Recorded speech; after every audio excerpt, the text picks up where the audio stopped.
Assalamualaikum warahmatullahi wabarakatuh. Selamat sore pemirsa, saya Teguh Wisnu. Dan saya Zizi Syahab. Kita kembali bertemu dalam acara Berita Islami Masa Kini. Alhamdulillah hari ini kita insya Allah bersama-sama ya, kita akan menggali ilmu di Berita Islami Masa Kini. Zizi, pembahasan kita kali ini apa Zizi? Yang pertama kita akan membahas tentang menuju alam kubur. Menuju alam kubur, maksudnya kita hidup di alam kubur atau menujunya? Menujunya, dan selain itu kita juga membahas tentang tata cara pemakaman terunik di dunia. Oke, menarik. Tapi juga ada tata cara pemakaman menurut Islam. Oh, itu harus ya? Iya. Mau langsung lihat aja? Ayo kita lihat. Ini dia.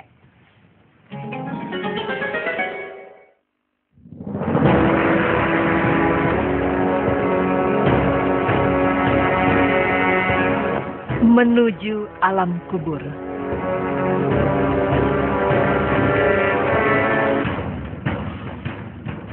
Tak seorang pun yang dapat menghindari kematian. Baik orang itu kaya atau miskin, berpangkat atau tidak, semua akan mati. Manusia pun tidak dapat lari dari kematian. Walaupun ia berlindung di dalam benteng yang kokoh, ia tidak akan mampu menolak kematian. Seperti dalam firman Allah yang artinya, di mana saja kamu berada, kematian akan mendapatkan kamu, kendati pun kamu di dalam benteng yang tinggi lagi kokoh. Quran Surah An-Nisa ayat 78. Pemirsa beriman, sejarah perjalanan hidup kita akan diakhiri di sepetak tanah berukuran 1,2 meter. Di sana akan ada tanda yang menyebutkan kapan kita lahir dan kapan kita meninggal. Setelah itu, tak satu pun dari orang-orang yang hidup akan tahu kemana kita pergi. Hanya kita sendiri dan Allah lah yang tahu. Ketika menuju alam kubur, kita akan diantar oleh teman, kerabat, serta orang-orang yang menyayangi kita. Umumnya pemakaman yang kita tahu adalah dikubur dalam tanah atau dikremasi dengan api. Tapi ternyata ada beberapa cara pemakaman unik yang bisa membuat kita tercengang. Berita tersebut akan dirangkum dalam seputar upacara pemakaman unik versi Berita Islami Masa Kini.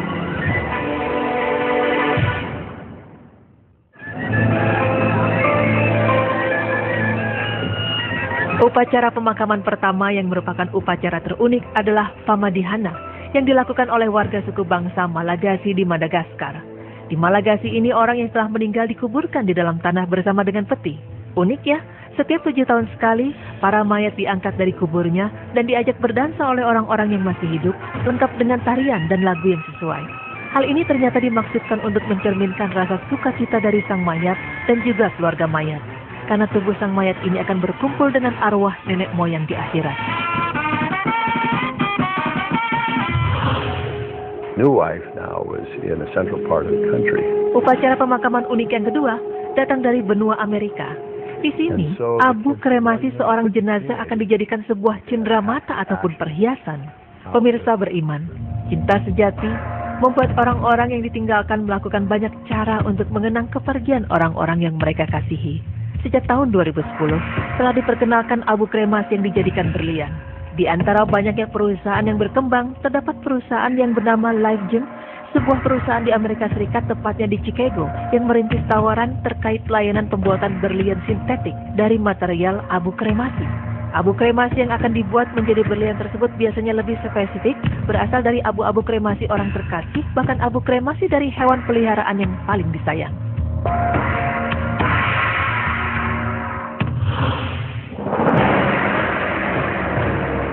Di India, ada sebuah ritual pemakaman yang tidak hanya unik namun juga cukup mengerikan.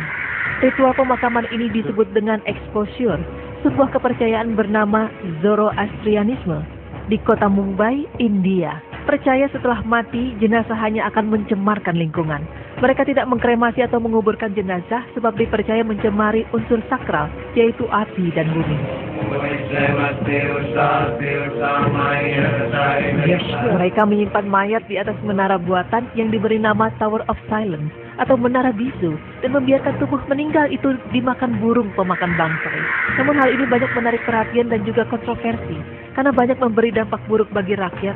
Dilihat dari bentuk mayat yang mengerikan dan juga baunya yang sangat menyengat.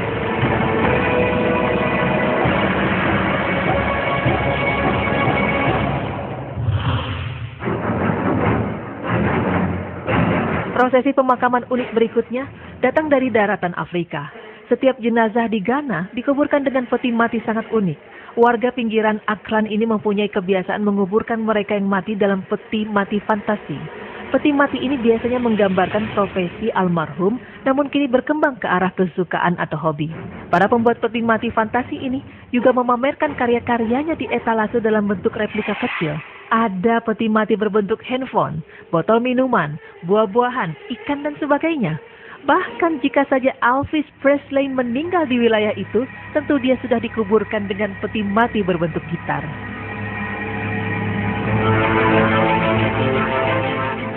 Pemirsa beriman, ajaran Islam merupakan ajaran yang indah dan sempurna. Segala aspek kehidupan dari hal terkecil hingga hal yang terbesar telah diatur secara jelas dalam ajaran Islam. Mulai dari seseorang membuka matanya saat bangun tidur, hingga kembali memejamkan matanya saat tidur. Semua juga telah diatur adab-adabnya dalam ajaran Islam. Termasuk di dalam kesempurnaan Islam tersebut adalah bahwa telah diatur pula tata cara penguburan atau pemakaman seorang muslim. Sebelum menguburkan jenazah, terdapat adab-adab yang harus dilakukan, mulai dari memandikan jenazah, mengkafani, hingga mensolati jenazah. Jika telah melakukan adab-adab tersebut, maka jenazah harus segera dikuburkan. Yang perlu kita ingat, dalam hadis riwayat Muslim 831 telah dijelaskan bahwa di dalam Islam terdapat 3 waktu yang terlarang untuk menguburkan jenazah. 3 waktu tersebut yaitu ketika matahari terbit hingga ia agak meninggi, saat matahari tepat berada di pertengahan langit hingga ia telah condong ke barat, dan saat matahari hampir terbenam hingga ia terbenam sempurna. Pemirsa, dalam mengantarkan jenazah ke pemakaman, disunahkan untuk membawa jenazah dengan usungan jenazah yang dipanggul di atas pundak dari keempat sudut usungan.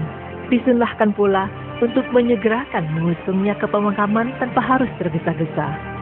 Bagi para pengiring, boleh berjalan di depan jenazah, di belakangnya, di samping kanan atau kirinya. Semua cara ada tuntunannya dalam sunnah Nabi.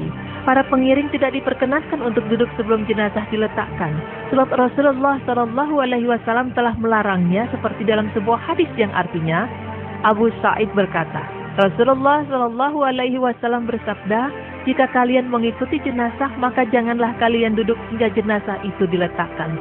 Hadis riwayat Muslim. Disunahkan mendalamkan lubang kubur agar jasad si mayit terjaga dari jangkauan binatang buas dan agar baunya tidak merebak keluar. Petugas yang memasukkan jenazah ke lubang kubur hendaklah mengucapkan Bismillah wa ala millati Rasulillah, yang artinya dengan menyebut asma Allah dan berjalan di atas millah Rasulullah Sallallahu Alaihi Wasallam.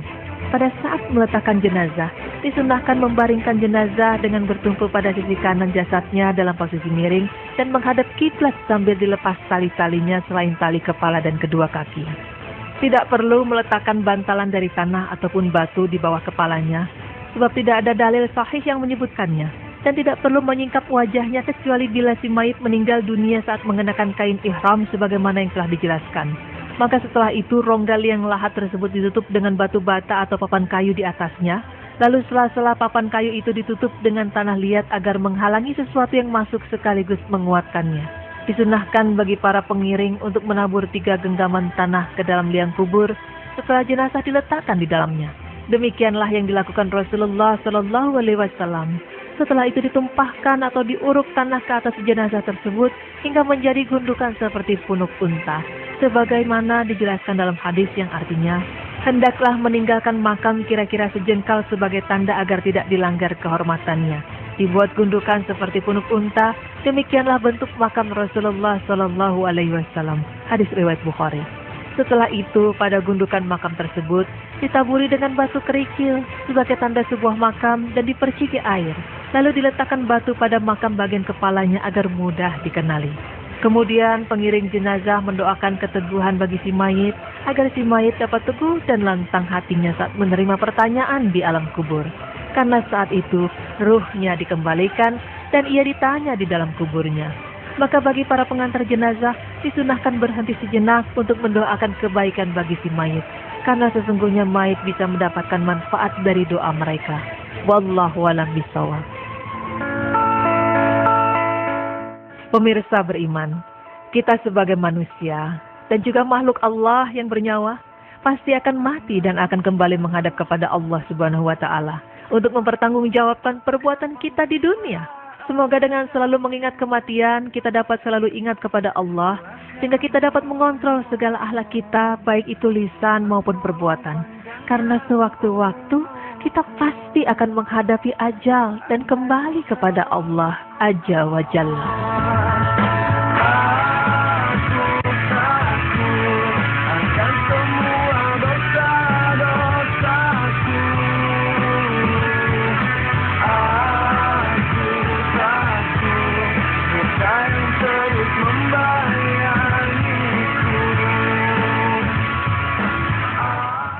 Masya Allah. Pada hakikatnya setiap manusia pasti akan kembali kepada Sang Pencipta ya. Iya, benar Semua sekali. pasti akan meninggal. Dan kalau membahas mengenai cara pemakaman, tadi ada yang sangat unik sekali di daerah Madagaskar. Mereka punya kebiasaan setelah 7 tahun kematian si mayat atau Mayat. jenazah ini Diambil akan lagi. diambil kembali, terus diajak berdansa bersama orang-orang yang hidup. Cuma pertanyaannya Iya. itu udah jadi tulang ya kalau 7 tahun Kayaknya berarti kalau kan? 7 tahun udah hancur ya, Bu, ya. Mm-mm.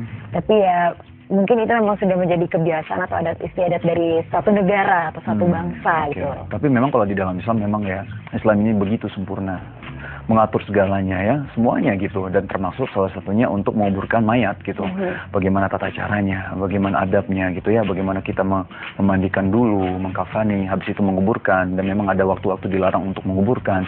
Begitu lengkap sekali. Memang begitu sempurna ya Zia. Dan jadi memang Masya Allah, Alhamdulillah sekali kita bisa mendapatkan ilmunya di sini. Kita sudah tahu adabnya bagaimana cara menguburkan. Insya Allah bermanfaat untuk kita semua. Amin. Dan setelah ini kita akan membahas tentang Abu Bakar sang Khalifah. Jadi jangan kemana-mana, tetap di Berita Islami Masa Kini.